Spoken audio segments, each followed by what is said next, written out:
A new Monero miner is out and about. Hidden Cobra is pushing a rat through a Trojanized two-factor authentication app.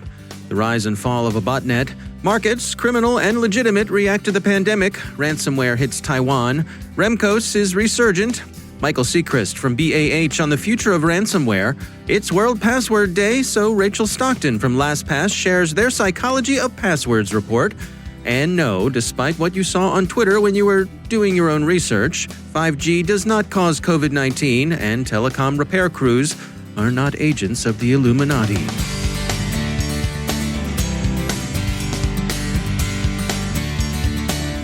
It's time to take a moment to tell you about our sponsor, Recorded Future. If you haven't already done so, take a look at Recorded Future's Cyber Daily. We look at it. The CyberWire staff subscribes and consults it daily. The web is rich with indicators and warnings, but it's nearly impossible to collect them by eyeballing the internet yourself, no matter how many analysts you might have on staff, and we're betting that however many you haven't got enough.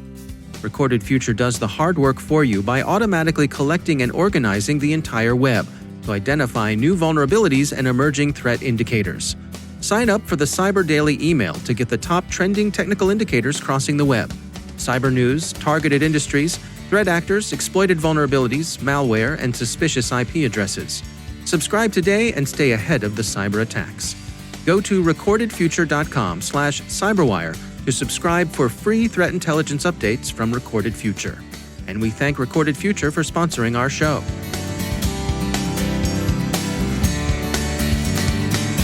Funding for this CyberWire podcast is made possible in part by McAfee, security built natively in the cloud for the cloud, to protect the latest like containers, to empower your changemakers like developers, and to enable business accelerators like your teams.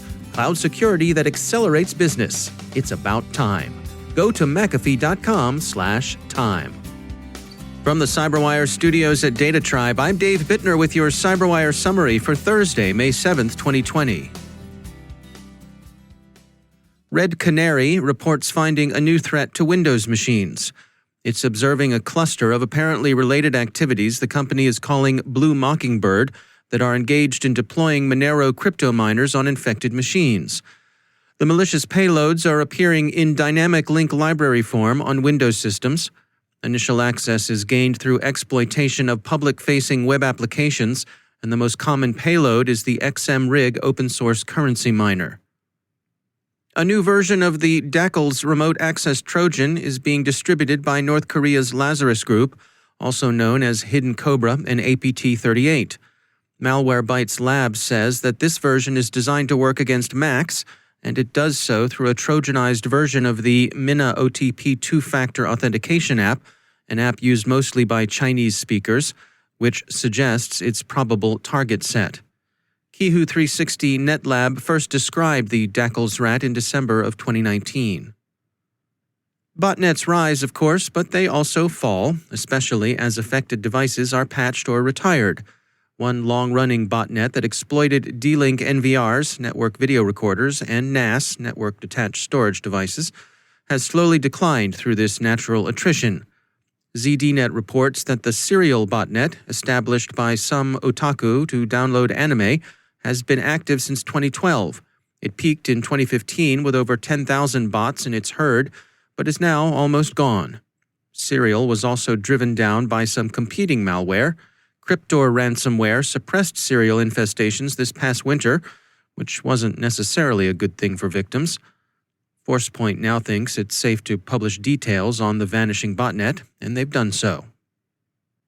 Tech firms, including some in or adjacent to the cybersecurity sector, haven't been immune to the economic pressures of the pandemic. Here are 3 examples from the U.S. West Coast, heart of the industry.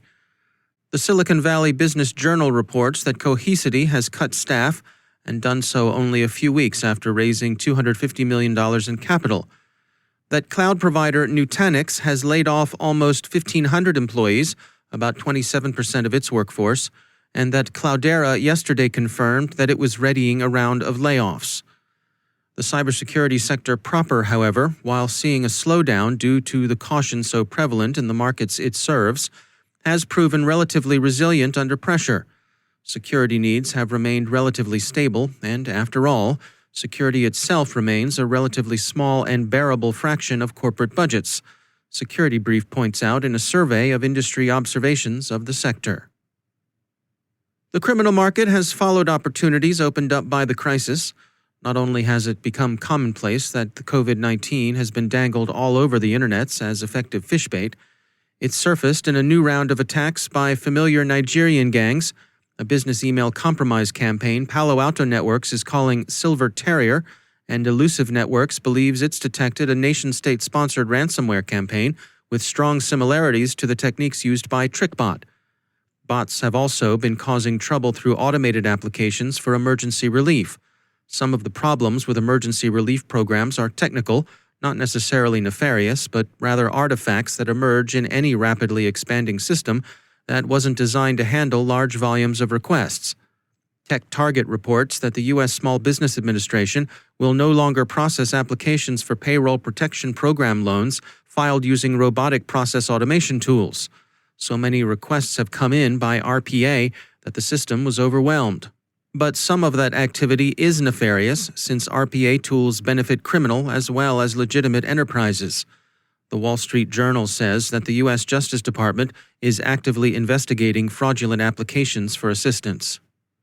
Another area where criminals see opportunity under the present state of emergency, ZeroFox reports this week, is with compromise attempts against celebrities' accounts and attacks offering free streaming services.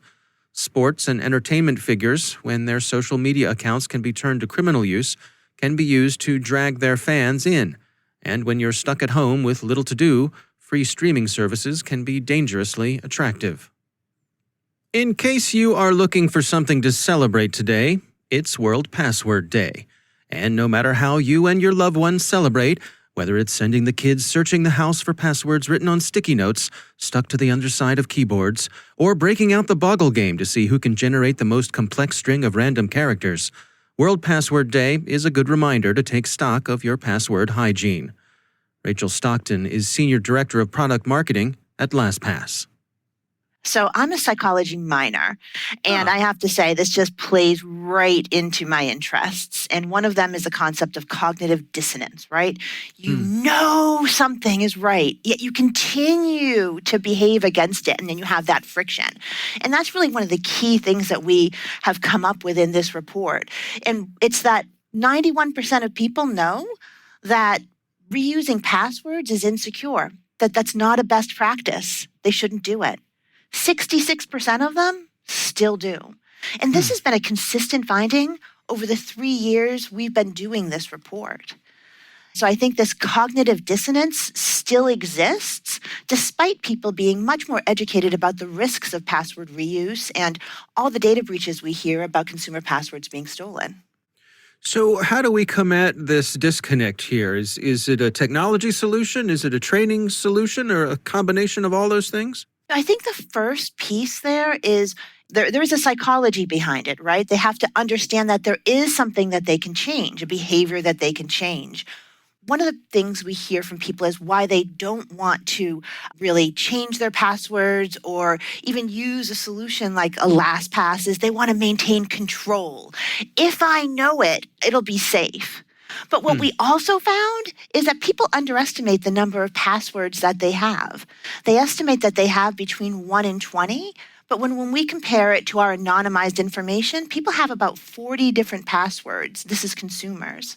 So the concept of I can control this by being really insecure and reusing, and I'm underestimating how much I'm trying to do. I think that's something that as humans, we have to realize it's okay we don't control this. Like phone numbers. I don't know anybody's phone number. I'm sorry, Dad. Right. In my phone. But I'm okay with it because I trust that I'm going to be able to get to that. It's the same with passwords. And then once they've made that leap, there's a plethora of ways that they can have secure passwords, easy to remember. But it's also really interesting that people are still trying to memorize passwords. What about the fear that some people have? I've heard this one mentioned where if I use a password manager, well, then it's just the keys to the kingdom. If someone gets that password, well, then they have everything. You know what? Very valid concern.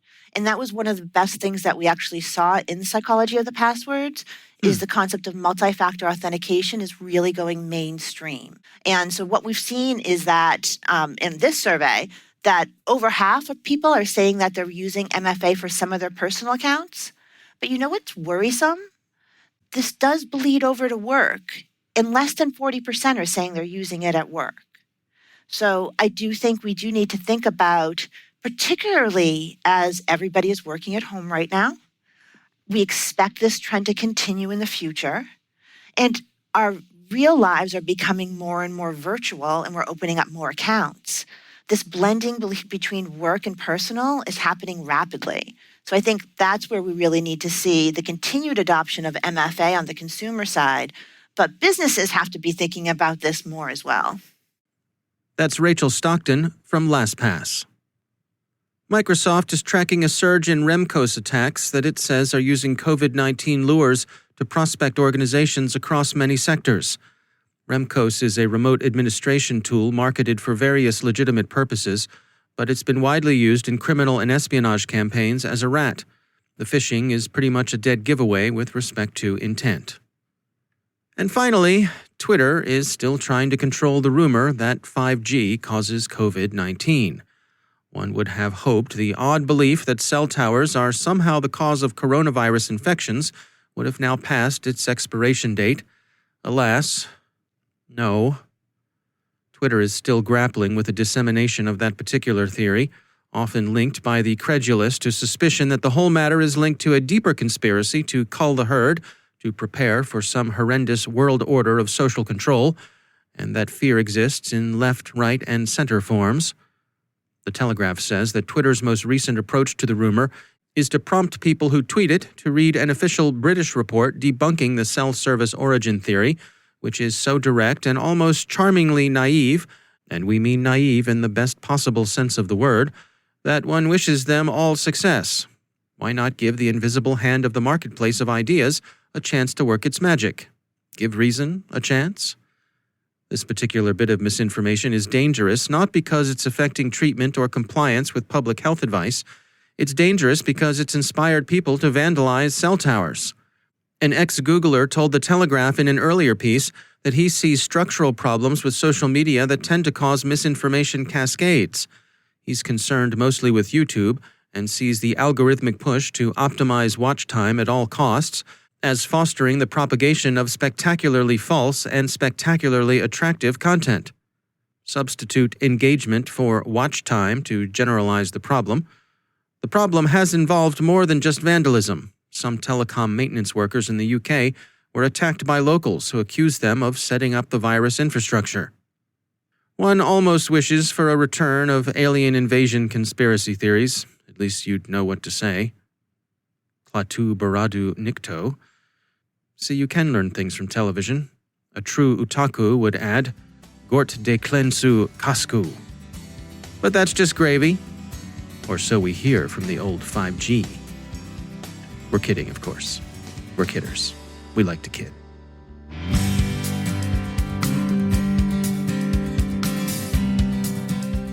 And now, a word from our sponsor, KnowBe4. Corporate privacy concerns are more paramount than ever before.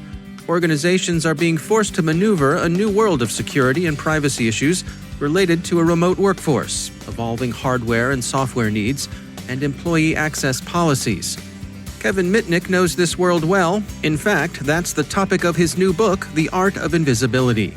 Kevin Mitnick has a new webinar, and a few topics include privacy concerns around employees using personal devices for business purposes, security issues with various operating systems, mobile devices, and the Internet of Things, the reality of deep privacy and how tied together devices, systems, and surveillance really are, and why new school security awareness training is more critical than ever before. Plus, Kevin shares some shocking new demonstrations that will change the way you think about privacy. Go to knowbe4.com/Art of Invisibility to watch the webinar. That's knowbe4.com/Art of Invisibility. And we thank KnowBe4 for sponsoring our show.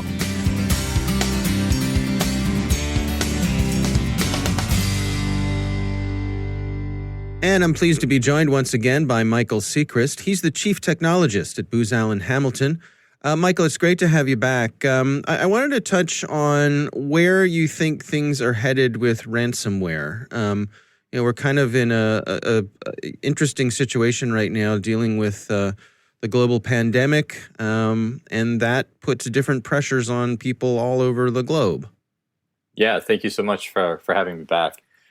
Certainly does. Like we've seen, cyberspace is an extension of the physical world. So as we deal with strains and crises going on with COVID-19, we're seeing kind of an influx of COVID-19 potentially related activity in cyberspace, and generally the attackers have see some kind of opportunity here, and they're seeing weakness on corporate environments, on federal environments, government environments, where they are having difficulty potentially with work from home capabilities, with availability, with being able to kind of baseline activity. So that's kind of one thing that the attackers will see. The other thing they'll have a motive, right? They'll have a more of a need potentially for actually just money for goods and services to operate and continue their activity, and that's going to change. And the other thing is they have more time on their hands generally if they're potentially confined as well.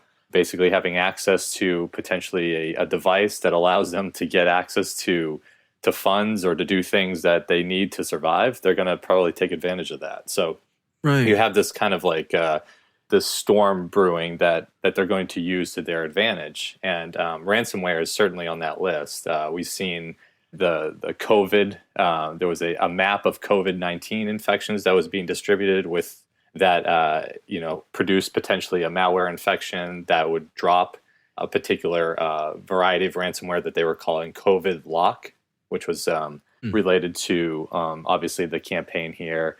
We're seeing other ransomware going after groups like Epic Global, which is a legal services provider, fallen victim to a large ransomware attack. We're seeing other kind of ransomwares continue to be dropped through mal spam campaigns, through compromising cloud backup providers.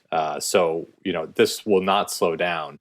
Yeah, you bring up an element that I hadn't really considered, which is that we're going to have people who have technical abilities who are not going to be working. And so out of desperation, perhaps, they could find themselves with a little more moral flexibility than they had before when it comes to spinning up some of these kits to make ends meet.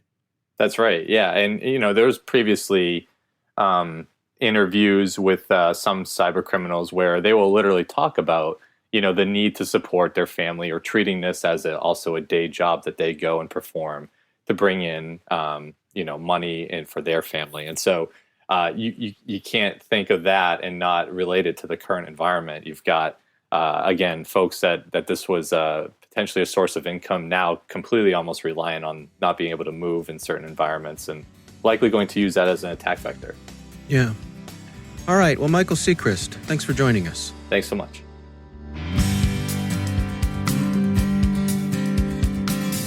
And that's the CyberWire. For links to all of today's stories, check out our daily briefing at thecyberwire.com. And for professionals and cybersecurity leaders who want to stay abreast of this rapidly evolving field, sign up for CyberWire Pro. It'll save you time and keep you informed. Listen for us on your Alexa smart speaker, too. Thanks to all of our sponsors for making the CyberWire possible, especially our supporting sponsor, Observit, a Proofpoint company and the leading insider threat management platform. Learn more at observit.com. The CyberWire podcast is proudly produced in Maryland out of the startup studios of Data Tribe, where they're co-building the next generation of cybersecurity teams and technologies. Our amazing CyberWire team is Elliot Peltzman, Haru Prakash, Stefan Vaziri, Kelsey Bond, Tim Nodar, Joe Kerrigan, Carol Terrio, Ben Yellen, Nick Valecki, Gina Johnson, Bennett Moe, Chris Russell, John Petrick, Jennifer Iben, Rick Howard, Peter Kilpie, and I'm Dave Bittner. Thanks for listening. We'll see you back here tomorrow.